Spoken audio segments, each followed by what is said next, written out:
Hello, welcome to the Arts and Students Above the Influence campaign. My name is James Mack, and we were challenged to get students of all ages to express themselves outwardly. This is not entertainment. It's not to be the best spoken word artist. All this is an expression, and it's their expression. So we want to thank you for coming out and checking us out, and we're going to begin. 2, 1, you're live. Hello, my name is Kiwana Potts, and I wrote a piece about being under or above the influence, and it's called Lost. Another day in life by the drop, praying to the Lord, please help me stop. I'll wake in pain, feeling ashamed, knowing soon again I'll play the game. For a brief second with myself, before I walk over to that shelf, I stop and I think about all the things I do, and people are hurt while drinking booze. I grip the bottle oh so tight, and I won't let go until tonight. All these thoughts rush through my little head, love and pride things I once said. I know it's from the former me, the one that can no longer be. It hits me hard, I cannot cope, so I drink until I start to choke. Day to day, I live like this, high to high, and kiss to kiss. I hope one day the drunk will let me out, so never again will I drink and shout. Until that time, I'll drown in hate. I just hope that's not my final fate. Thank you.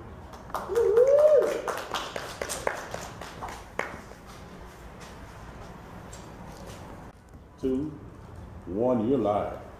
Hello, my name is Esther, and I'm talking about influence.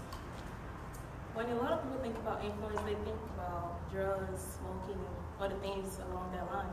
But when I think about influence, I think about what a word that means when what someone is doing affects your train of thought. And for a person, you decide what affects your train of thought. You decide what you want to do. Don't blame what you did on somebody else. Oh, I became this because my mother was. Because I have such bad characters because my mother wasn't paying attention to me like she was supposed to. No, you can create your own good characters. You can't be a bad person because someone was bad to you. You can't be a good person because someone was good to you. You can just be a good person because you want to. And no one can ever force you to do something that you don't want to do. You choose what you want to do. If someone tells you to do something bad and you do it, that means you wanted to do it anyway. So don't blame it on somebody else.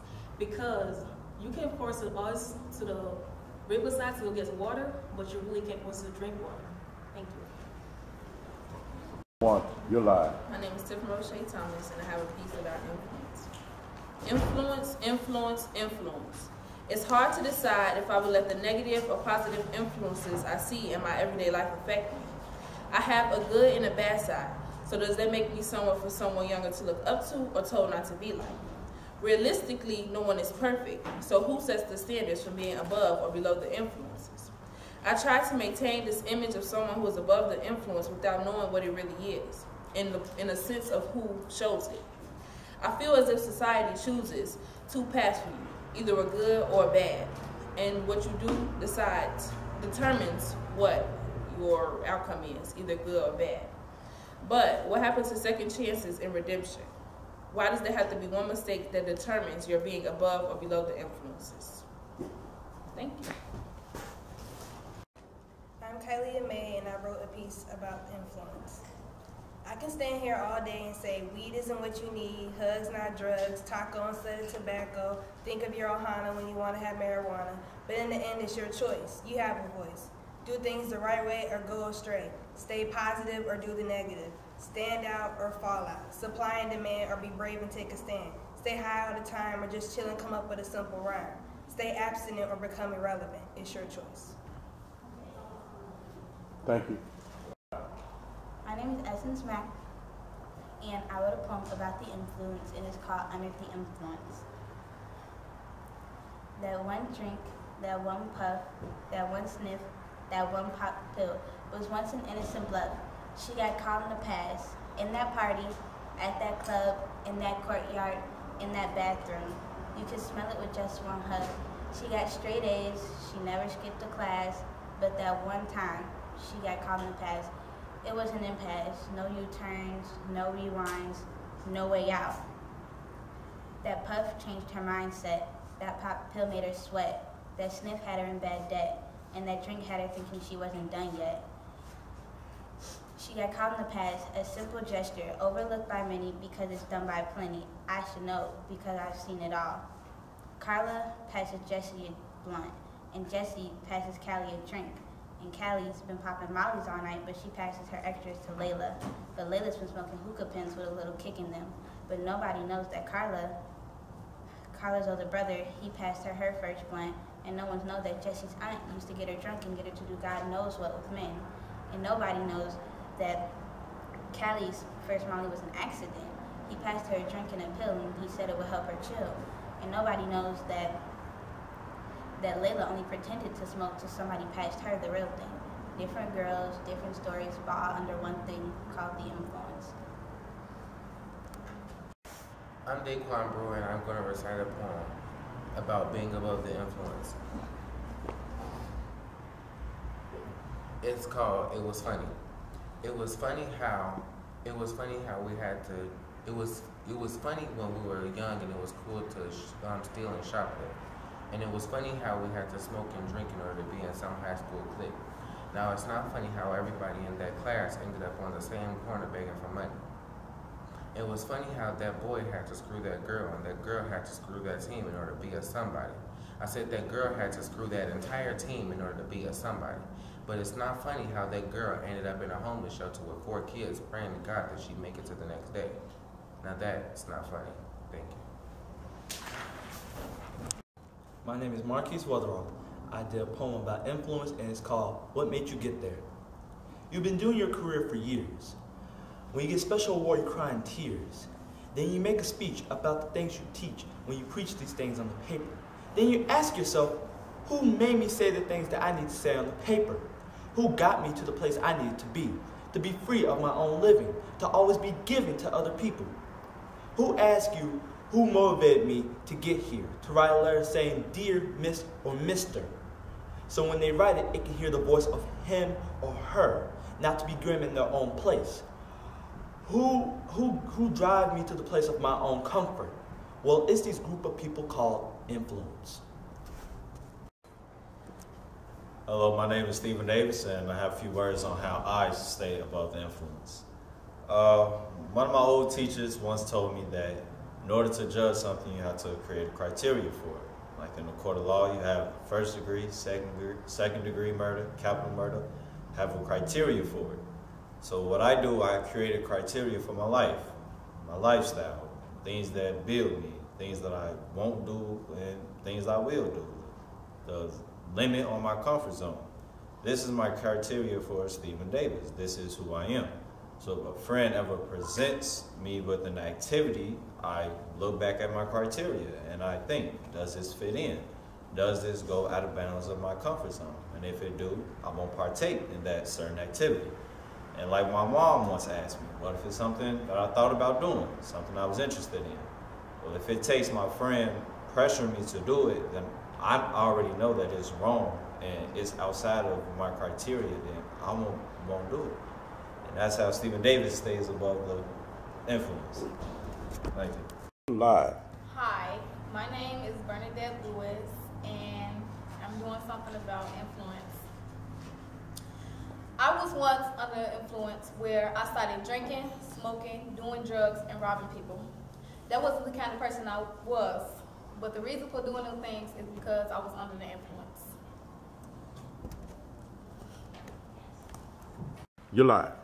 Hello, my name is Bernice, and I wrote a piece about influence, currently untitled. I continue to follow your footprints in the sand, but I stopped following once I realized your footprints changed. You used to be the one I looked up to, but somehow you turned into the one I looked down upon. You always told me to not give up on life because life is full of surprises. Little did I know you would surprise me to the point where not only my mind regrets every moment we had as mother and daughter, but my heart stopped learning to love you just like your heart stopped beating the rhythm of love for me. I might not adore you like I used to, but just know that I retained your every guidance. You were the one who told me to work hard for what I wanted in life. You were the mother who bonded with her imperfect teenage daughter. You were the only one who influenced me to rise above all obstacles in life and accept them as they come, because everything happens for a reason, right? Then why is it so difficult for me to embrace you in motherly ways? Now you are a mom that brings home different guys at night. Maybe your common sense is not so common, because I know that the man wearing the blue jeans and the white shirt is not my father. Neither is the one with the dark fake haircut or the one with the chipped tooth. I remember when we used to sing songs together on Sunday mornings, but now we can't even have a civilized conversation without you getting headaches and me getting blind by the overflowing tears, evaporating and circulating through my lungs, making it hard for me to breathe. When a mistake is what you called me at 12 years old. I asked you, why doesn't Daddy come home anymore? And you said it was because of me. It was because of me. He was driving under the influence and crashed into a car, killing 2 people and ended up in prison. When I was 14, I went against your word and went under your influence. I did not want to accept the fact that I was only a tragedy created by a one-night stand. So instead of tolerating the words of death that you spoke into the face that mirrored your baby daddy so much, I cut myself. When Daddy became incarcerated, my life became crooked, filled with bumps and potholes, and a mother that no longer treasured her once golden jewelry that she admired every day because the giver of that gift made a mistake. The only thing straight in my life were the lines that I carved into my caramel skin, which is now caramel with more than a hint of red. My mother, the one person I thought would lead me in the direction of my success, failed. Although she failed me, my lines took her position and led me. The deeper I cut, the farther I was on my journey to self-destruction.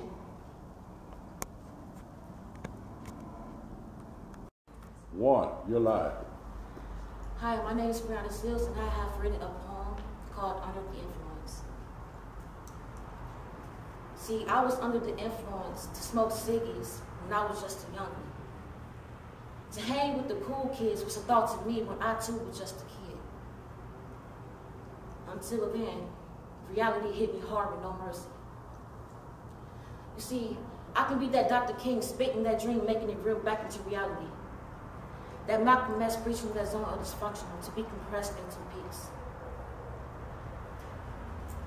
See, I'm influenced to be a leader, to take charge of my life, to speak my words to those who hasn't heard what a silent storm really sounds like.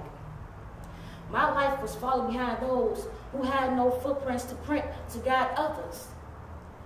Until then, my life has changed. You know the old saying, sticks and stones may break my bones, but words will never hurt me. Here's mine. Sticks and stones may break my bones, but beyond those days, believe me when I say that words does lead me. But to shed my tears and hear the snickers of the weak, that would never affect me. See, this Leo pride will always stick by my side, including my realest friends. I'm influenced to be my best topping anyone who's yearning for my position. I'm no much sobbing for attention, but believe me when I say that all is given. So don't remind me to forget less of the confidence in this lucid world of today. Believe me when I say that I'm reminded everything my ways. Under the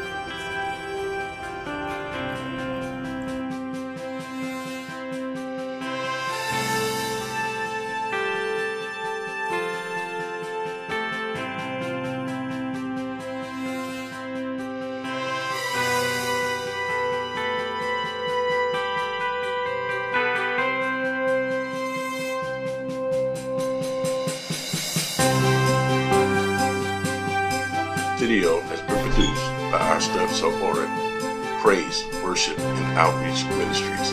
It was edited by Sarita Gann.